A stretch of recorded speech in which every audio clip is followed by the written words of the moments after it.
With so many roads closed in western North Carolina and especially portions of I-40, how are you able to travel to points west and back? WRAL's Elizabeth Gardner traveled back to the Triangle from Tennessee, and she shows us what she learned. I'm driving down I-40 toward Asheville in Tennessee. We visited our daughter this weekend for Parents Weekend back in Nashville.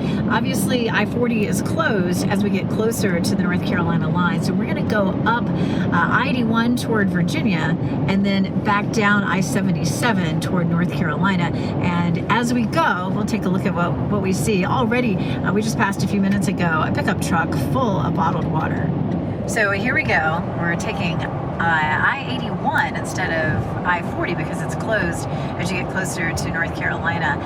Of course, I think everybody who is trying to head east on 40 is taking this route. So we'll see how much busier it is as we head north. So we have a really big backup that's showing up here on I-81 as we're moving farther to the north. So we're going to take an exit and try a back road and hope we don't run into anything closed. We caught up with Michael Whaley, who's a special agent with the Department of Agriculture in Tennessee, and he said that he was on his way to help corral some livestock that might be out during the flooding. We're just here and we do whatever helps the community. So we've been in bird flus and wildfires, and now we're going for floods. So, busy job. yeah, you never know till you get there. So we're here till they don't need us anymore. So that's the Nolichucky River down there, took out this bridge here in Greenville, Tennessee. After the backup, we're back on 81 and headed into Virginia.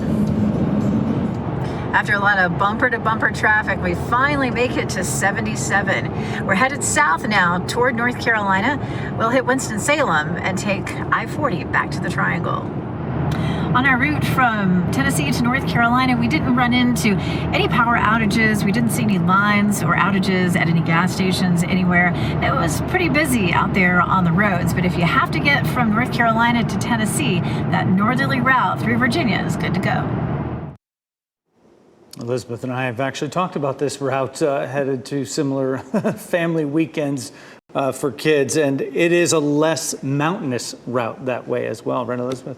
It is, and all of this is about the rivers. Anything that's beside a river is where we saw so much destruction. And if you're not beside the river, there were a lot of trees down, but obviously all the flooding is beside the river. So I-40 past Asheville to the Tennessee line follows the Pigeon River, with steep mountains on either side. And so, boy, you put all that water in that river and just compress it in between the mountains, and you get so much flooding. And so, man, the pictures of I-40 are just something else. So obviously nobody's going to be able to travel that way for a while until they can repair the road.